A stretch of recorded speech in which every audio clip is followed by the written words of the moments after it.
Hello. So, in today's lesson, we are looking at why did tension increase between the East and West from 1945 to 1947.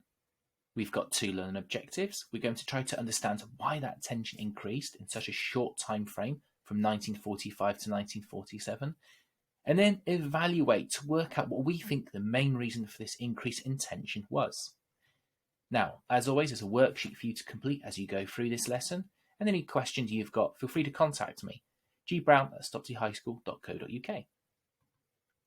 So, there were four main reasons why tension increased between the East and the West from 1945 to 1947, and we'll look at these in this video.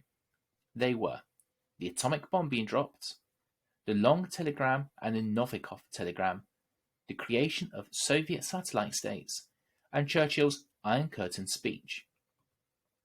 Now, you've got this worksheet in Google Classrooms to go through as we go along.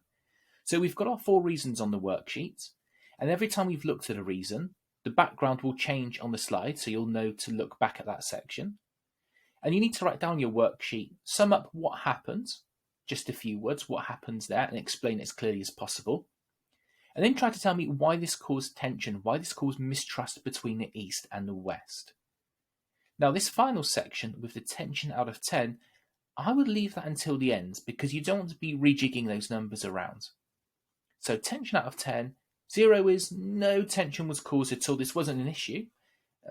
Spoilers, I shouldn't be giving any of those a 0. And 10 is extreme tension caused as a result. Okay, so when you are done with looking at those four events, go back and give each one a score out of 10 now you've seen all four in terms of how much the tension increased. So hopefully that's clear. Let's begin.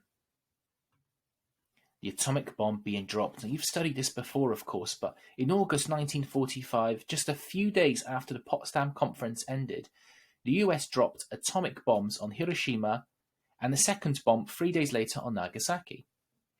Now, this was to win World War II and to defeat Japan, and these bombs were the most powerful weapons ever created, with an estimated 120,000 Japanese civilians killed with the two bombs.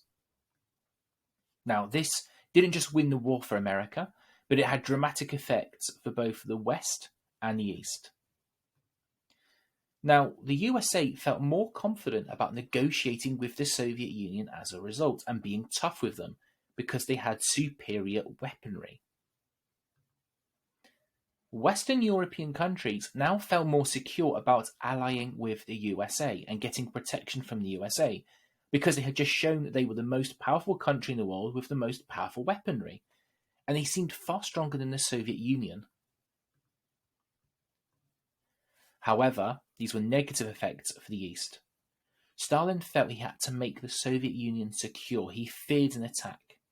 He was determined to create a buffer zone of countries in Eastern Europe, as shown on this map with those countries in pink, protection from future invasion. Now, this was the opposite of what the US had aimed for. They had hoped to scare Stalin into making sure these countries were not controlled by the Soviet Union, but it just made him more determined. He said, I need this protection from America.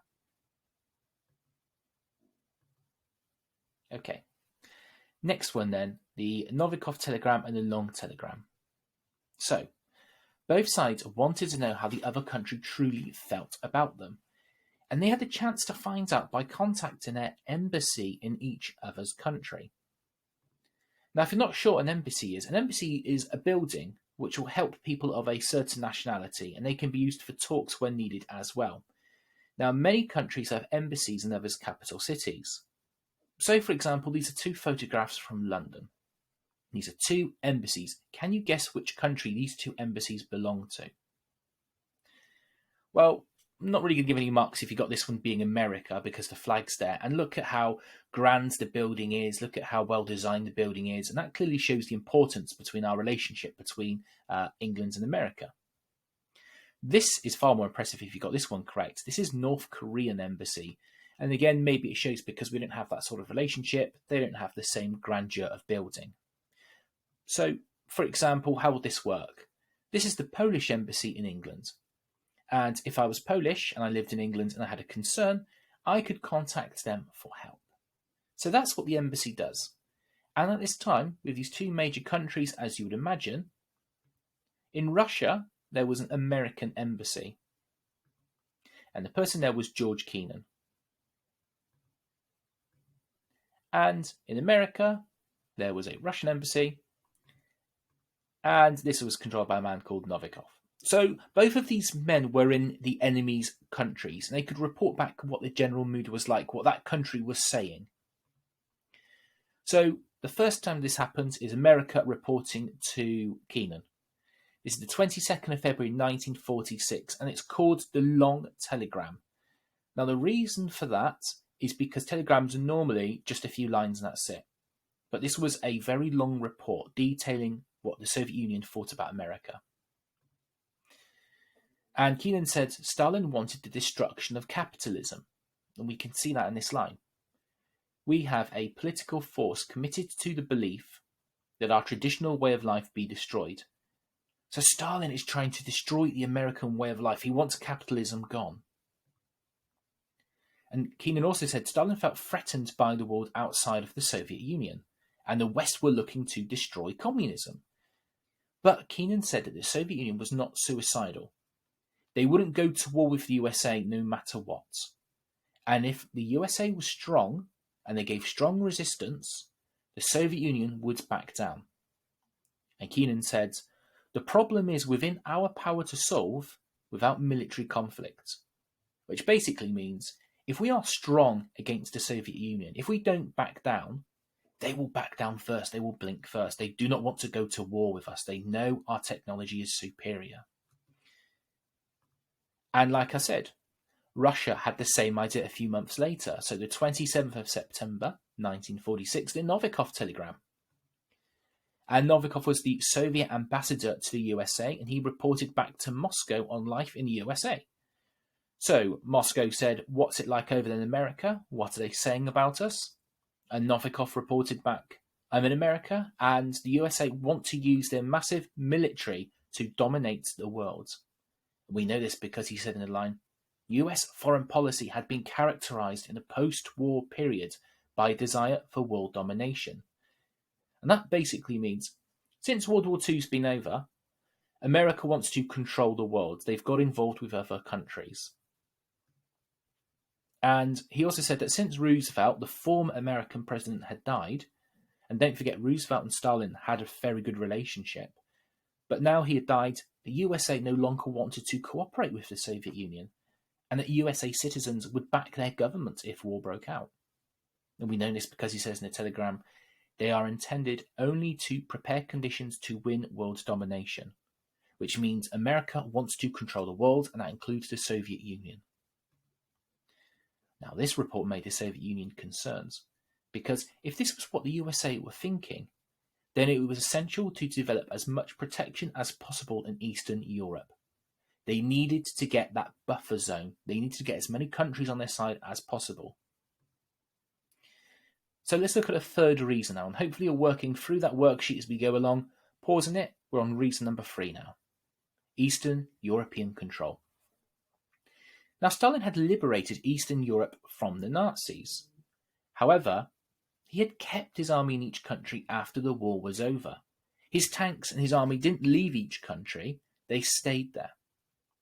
Now, Stalin had been told at the Yalta Conference that he could have some influence over these countries. It was called a sphere of influence, and he could guide them in the future. But this didn't mean he could just control the countries and tell them exactly what to do. But that's what Stalin wanted. Stalin didn't want a little bit of influence. Stalin wanted to fully control these countries. Can you think of reasons why? Well, it would depend on your point of view. So, Stalin would have said, I need protection. That's why, because those countries will be a protection from me in the future. They will act as my buffer zone. If someone attacks the USSR, they will have to go through these countries. And if I control them, I can make sure they've got strong armies. I can make that very difficult for them indeed. So Stalin said, I need protection. What do you think the Americans thought? Well, the Americans weren't having any of it at all. The USA said, no, Stalin, this is just you trying to spread communism throughout Europe. And the problem Stalin had was at Yalta he had promised free elections for these countries, and very few people in those Eastern European countries actually wanted communism. So how did they turn the communist? What did Stalin do? How did he go about these free elections? Well, if you ever want to take control of Europe, pay attention here. Step 1. Stalin set up coalition governments in each country after the war. So places like your Bulgaria's, Poland's, Romania's, they had a coalition government.